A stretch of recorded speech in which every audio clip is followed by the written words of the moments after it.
tunste lunzari tu tinchangi ame alo saldu. Nganu tunste lunzari tu tinchangi ame alo saldu.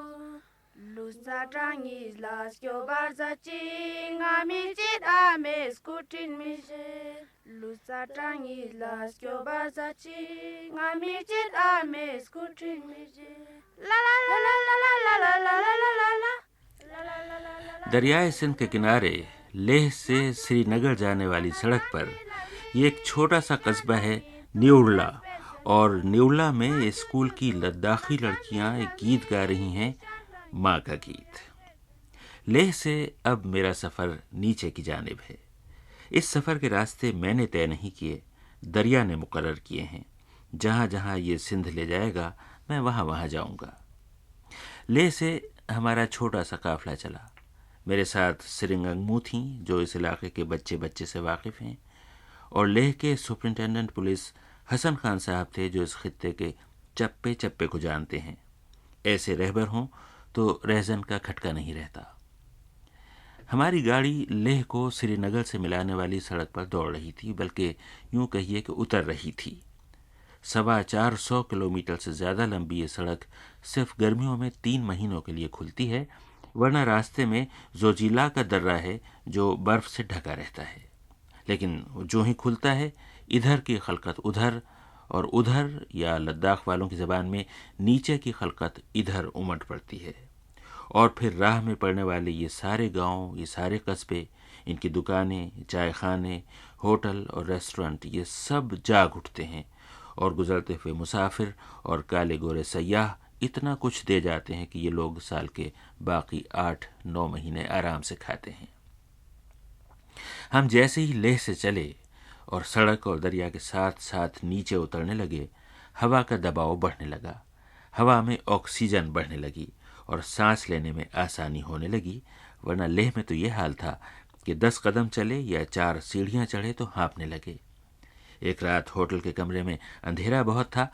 दिल घबराया तो एक के बजाय 2 मोमबत्तियां जला लीं, मगर वो तो गज़ब हो गया। जो थोड़ी बहुत ऑक्सीजन दस्तयाब थी, उसे ये 2 मोमबत्तियां फूंकने लगीं। दम घुटा तो जल्दी से शमें बुझाईं और बाहर की चांदनी से काम चलाया। दरिया के साथ साथ हम नीचे उतरने लगे तो राह के मंजर भी बदलने लगे। दरिया चौड़ा होने लगा, खेत हरे होने लगे, और बरहना दरख्तों की शाखों से धानी धानी कोंपलें फूटने लगीं। और नीचे उतरे तो खुबानियों के दरख्तों पर फूल नजर आए। आगे बढ़े तो शाखें फूलों के बोझ से झुक गईं। ज़्यादा नीचे गए तो हवा में खुबानी की पंखड़ियाँ उड़ती देखीं, जैसे सफ़ेद, गुलाबी और चंपई तितलियाँ हों। और जब अलची की बोध खानकाह में पहुंचे तो ज़मीन पर इतनी मुलायम पंखड़ियाँ बिखर चुकी थीं कि कदमों की चाप भी चुप हो गई। अलची की खानकाह, जिसे ये लोग गुम्पा कहते हैं, बहुत ही कदीम है। इसके लकड़ी के दरों पर तराशे हुए शेर और कंवल कभी कितने दिलकश रहे होंगे कि आज सदियों बाद भी वो नक्शो निगार जीते जागते नजर आए। अंदर तारीक कमरों में ऊंचे ऊंचे गौतम बुद्ध आंखें मूंदे चुप साधे बैठे थे। ऊपर कहीं रोशनदानों के रास्ते लंबी लंबी लकीरें बनाती हुई धूप में अगरबत्तियों का धुआं बल खा रहा था, और तांबे के चरागों में पिघला हुआ मक्खन इस धूप में सोने का अर्क मालूम होता था। ये लद्दाख का वाहिद गोम्पा है जो पहाड़ों की चोटियों पर नहीं, मैदानों में दरिया के किनारे है। जिस किसी ने बनाया होगा उसे पहाड़ों की बुलंदी से ज़्यादा फूलों की दिलकशी भाई होगी। दलाई लामा इस गोम्पा को देखने बड़े इश्तियाक से आए थे। आज भी दुनिया भर के सयाह आते हैं, शायद इसीलिए इस छोटे से खामोश गांव में कई होटल और अकामतगाहें हैं। मैंने एक टीले पर चढ़कर गहरी सांस ली तो खुबानी के शगुफों की सारी खुशबू, दरख्तों पर निकली हुई नई नई पत्तियों की ताजगी, खेतों में 2 सुबहों पहले फूटने वाले अकफों की महक, दरिया की नीली नीली तरावट और सलेटी पहाड़ों से उतर कर आने वाली सुरमई सी ठंडी हवा, सब यकजा होकर मेरे वजूद में समा गए। 2-4 सांसें अगर और ले लेता तो गौतम बुद्ध की तरह ज्ञान के दरीचे मुझ पर खुलने लगते। हाँ, तो अलची की पगडंडियों पर चलते हुए हम बस्ती तक पहुँचे। पथरीले मकान देखे, अगले मकान नीचे, पिछले मकान ऊंचे, उन सब में सामने की रुख खुलती हुई छोटी बड़ी खिड़कियाँ اور بے شمار روشندان اور سامنے گلیوں میں شور مچاتے بچے۔ کسی نے امریکہ سے آئے ہوئے پرانے سویٹر پہن رکھے تھے جن کے گلے اب ادھڑ رہے تھے، کسی نے برطانیہ سے آئے ہوئے پتلون پہن رکھے تھے جو گھٹنوں پر سے کھس چکے تھے۔ البتہ بچیوں نے لداخی لباس پہن رکھا تھا، سروں پر مفلر لپیٹ رکھے تھے، تیل سے چکٹے بالوں میں آڑی تلچھی مانگیں نکلی ہوئی تھیں، سب کے اگلے 2 دانتوں کے درمیان کھڑکیاں کھلی تھیں، سب کو نہائے ہوئے کئی مہینے گزر چکے تھے۔ ان کی بستی کے پچھواڑے ان کا دریائے سنگھ بہہ رہا تھا، اور ابھی کچھ اوپر ہم نے دریائے زانسکار کو آ کر دریائے سندھ میں گرتے ہوئے دیکھا تھا۔ ہمارے نیلے پانی میں اس کا مٹیالہ پانی مل رہا تھا، اور ہمارا یہ چھوٹا سا دریا اب پہلی بار بڑا سا دریا بننے کی تیاری کر رہا تھا۔ ہم لیہ سے چلے تو اسپتک اور نمو سے گزرے۔ بہت آباد گاؤں تھا یہ نمو۔ کاشتکار کھیتوں میں ہل چلاتے ہوئے گا رہے تھے، اور خوبانی کے درخت پھولوں کی اوڑھنی میں کتنے بھلے لگ رہے تھے۔ سڑک نیچے اترتی گئی، دریا نیچا ہوتا گیا، ایک کے بعد دوسرا، اور پھر تیسرا گاؤں پیچھے چھوٹتا گیا، بالآخر نیوڑلہ آ گیا۔ عمارتوں کی طرح نیوڑلہ کی بھی 3 منزلیں تھیں۔ بالائی منزل میں خشک کتھئی پہاڑ اور ان کے درمیان سلسلاتا ہوا پہاڑی نالا، دوسری منزل میں وہ درخت جن کی لمبی سیدھی بید جیسی شاخوں پر چمپئی پھولوں کے سوا اور کچھ نہ تھا، اور نچلی منزل میں سپاٹ کھیت جن میں ڈالے ہوئے بیج ابھی صبح کی اوس گری تو پھوٹے تھے۔ بہت نشیب میں دریائے سندھ تھا، اتنے نشیب میں کہ اس کا شور تک مدھم پڑا ہوا تھا۔ اوپر سڑک کے کنارے ایک جانب دکانیں اور چائے خانے، اور دوسری طرف نیوڑلہ کی بستی تھی۔ میرے ساتھیوں نے کہا کہ آئیے نیوڑلہ کے کسی بڑے آدمی سے چل کر باتیں کریں، مگر مجھے تو اس روز کسی چھوٹے آدمی کی تلاش تھی۔ وہ مل گیا۔ سامنے ایک ہونہار لڑکا چلا جا رہا تھا، ذہانت اس کے ماتھے سے روشنی بن کر پھوٹ رہی تھی۔ میں نے اسے پاس بلا کر پوچھا، بیٹے کیا نام ہے تمہارا؟ جب میرا نام سنگھ نروے جی۔ اور تم کہاں رہتے ہو؟ میں نورلا میں رہتا ہوں جی۔ نورلا یہاں چھوٹا سا گاؤں ہے؟ ہاں جی۔ اچھا، تمہاری عمر کتنی ہے؟ میرا عمر 15 سال ہے جی۔ اور تم کس کلاس میں پڑھتے ہو؟ میں 9 کلاس میں پڑھتا ہوں۔ 9 کلاس میں کیا کیا مضمون پڑھتے ہو تم؟ انگلش، میتھ، اردو، ہسٹری، باقی اچھا، ہاں جی۔ اردو پڑھنا لکھنا تمہیں آتی ہے؟ ہاں جی۔ اچھا، تو 9 کلاس کا مطلب یہ ہے کہ اب تم کچھ عرصے میں میٹرک کرو گے، اس کے بعد پھر تم کیا کرو گے؟ جب تک پڑھ سکیں جی۔ جب تک پڑھ سکتے ہو پڑھو گے؟ ہاں جی۔ کبھی تم نے سوچا ہے کہ تم بڑے ہو کے کیا بنو گے؟ ابھی تو نہیں سوچا۔ اچھا، ریڈیو سنتے ہو تمہارے؟ ٹیلی ویژن بھی ہے، دوردرشن نہیں ہے، ریڈیو سنتے ہو؟ ہاں جی۔ اچھا، ریڈیو میں کیا سنتے ہو؟ کس طرح کے پروگرام تمہیں اچھے لگتے ہیں؟ ہم کو لداخی کا پروگرام اچھا لگتا ہے۔ لداخی کا پروگرام لے سے آتا ہے؟ ہاں جی۔ وہ تم سنتے ہو؟ اچھا، شاباش۔ ادھر میں نے کم سن لڑکے کو شاباشی دی، ادھر ایس پی صاحب نے کسی شخص کو دوڑایا کہ وہ جا کر سنم دلج کو بلا لائے۔ جتنی تیزی سے وہ شخص گیا، اس سے زیادہ تیزی سے سنم دلج دوڑے ہوئے آئے، بال پریشان، دونوں ہاتھ مویشیوں کے چارے میں لت پت، اور ہونٹوں پر یہ دعا کہ ایس پی صاحب نے بلایا ہے، خدا خیر کرے۔ مگر جب انہیں بتایا گیا کہ میں آیا ہوں اور ان سے ملنا چاہتا ہوں تو مجھ سے لپٹ گئے دونوں ہاتھ بچا کر، اور پھر دیر تک باتیں کرتے رہے۔ سنم دلج نیوڑلہ کے پرانے باشندے ہیں، اپنے زمانے میں اسکول ٹیچر تھے، اب کھیتی باڑی کرتے ہیں اور بال بچوں اور ڈھور ڈنگر کی دیکھ بھال کرتے ہیں۔ میں نے ان سے پوچھا کہ نیوڑلہ کتنا پرانا ہے، کب آباد ہوا تھا اور کب بسایا گیا تھا؟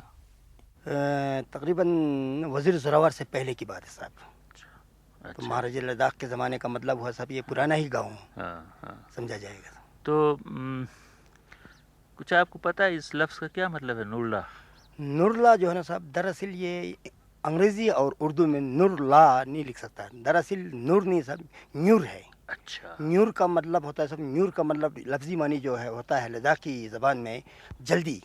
لا کا مطلب ہوتا ہے صاحب یعنی بہت اونچا۔ اچھا، یعنی جب ہمارے جو دادے پار دادے وغیرہ کہا کرتے تھے، جب اس گاؤں کی یعنی مطلب پہلے اس کا بنیاد رکھا گیا، اس گاؤں کو بسایا گیا، تو پرانے زمانے کے اس زمانے کے لوگوں نے بھگوان سے یہی پرارتھنا کی کہ یہ گاؤں جو ہے جلدی ہی بس اوپر پہنچ جائے، یعنی ترقی کر جائے۔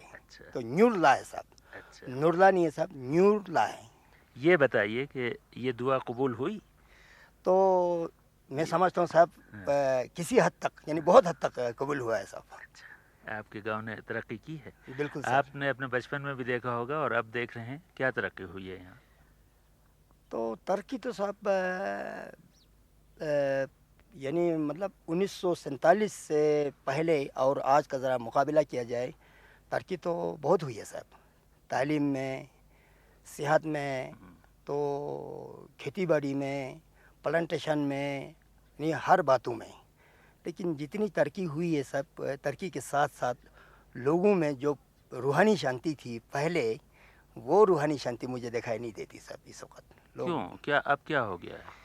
तो लोग जो है ना साहब इस वक्त जो है, पहले लोग क्या करते थे, गर्मी के मौसम में जब ये खेती बाड़ी ख़त्म हो जाते थे तो छाँव में बैठ के आपस में बिल्कुल प्रेम की बातें, इधर उधर की बातें किया करते थे। तो सर्दियों में जब बर्फ़ पड़ती थी तो गांव में एक जगह नहीं तो कम से कम 2-3 जगह पर बैठ के लोग बस गाना बजाना, कहानी सुनाना ये वगैरह करते थे। लेकिन आज के लोगों में वो फुर्सत नहीं है। जहाँ कहीं भी देखता हूँ दौड़ते हैं, कोई ऊपर दौड़ते हैं, कोई नीचे दौड़ते हैं। तो ठीक तरह से बातचीत करने का वो नहीं है, तो वो शांति नहीं रहा सब। मेरा ख्याल है, आपका क्या ख्याल है, लोग तेजी से ऊपर जाने की कोशिश नहीं कर रहे हैं? कोशिश तो कर रहे हैं साहब। वही नूरला वाली बात हो गई। नूरला वाली ही नहीं सर, मैं देखता हूँ जो हमारे लद्दाख में जो ख़ास करके जो रोड साइड के जो लोग जो है ना सब, तो वो सभी यही कोशिश करते हैं जल्दी जल्दी ऊपर जाने की। आप एक तो रोड साइड पर हैं, ये लेह को श्रीनगर से मिलाने वाली सड़क है जो बहुत अच्छी हो गई है, खुल गई है, इससे भी तरक्की हुई होगी। इसके अलावा आप दरियाए सिंध के किनारे भी आप आते हैं, दरिया से भी आपको कोई तरक्की हुई है? दरिया से जो है ना ख़ास करके जो है ना साहब, ये जो हमारे यहाँ से कोई तकरीबन कोई 70-75 किलोमीटर आगे लेह की तरफ एक गांव है साहब जिसका नाम है पितुक। वहाँ से ऊपर के जो आबादी वाले जो है लोग जो हैं, वो लोग तो इस दरिया सिंध से फ़ायदा उठा सके हैं साहब। बाकी उससे नीचे जो है ना, तो इस दरिया से नहर निकालने का तो कोई बिल्कुल गुंजाइश नहीं है साहब। दरिया बहुत गहराई में है? गहराई में बिल्कुल नीचे बहता है साहब। अलबत्ता एक दो जगह अपने प्राइवेट तौर पर एक दो आदमी ने किया है साहब, वो उसको क्या कहते हैं, लिफ्ट इरिगेशन कहते हैं। तो छोटी मशीन लगा के साहब, अभी आप यहाँ से आगे जा कर के खलसी के पास ही देखोगे कि एक जगह पर 2-3 आदमियों ने मशीन लगाई है। तो अगर ऐसी बात हो जाए तो फिर कोई वजह नहीं कि बस इस दरिया से फ़ायदा ना उठा सके। आपकी जो ज़मीनें हैं जो बहुत हरी नज़र आ रही हैं, इसको आप कैसे सैराब करते हैं? पानी जो है ना सब, ये नाला है। अच्छा। तो नाले का पानी जो है, दरिया का पानी नहीं, नाले का पानी जो है, ऊपर गांव एक है तिमिस गांव, तो तिमिस गांव से हमारा नहर जो है वहाँ से शुरू होता है, वहीं से पानी लाते हैं और सैराब किया जाता है। अच्छा, एक बात बताइए मुझे, मैं तसव्वुर कर सकता हूँ, आपने कहा कि गर्मियों के दिनों में लोग दरख्तों के नीचे बैठकर प्यार मोहब्बत की बातें करते थे, गीत गाते थे। उस ज़माने का कोई गीत याद है आपको, गा के मुझे सुना सकते हैं, जो गर्मियों में लोग इत्मीनान से मज़े से गाया करते हों? तो साहब मुझे गीत गाने का जो है ना साहब, मुझे इतने खूबसूरत इलाके में आप रहते हैं जहाँ हर तरफ सिर्फ और सिर्फ फूल खिले हुए हैं, ये कैसे मुमकिन है कि आप ऐसे इलाके में रहते हो आप गीत ना गाते हो? बिल्कुल साहब, वो तो इस चीज़ से ज़रा मैं बड़ा ही महरूम। बिल्कुल साहब।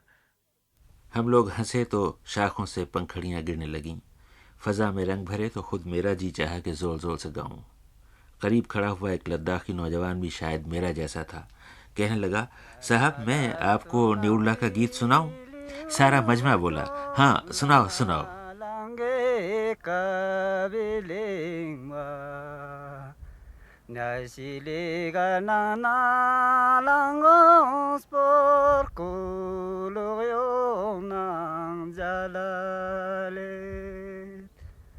Nasiliga na langos piang kalar poche karsumyo dana lango nang balar nyang du kalar poche karsumyo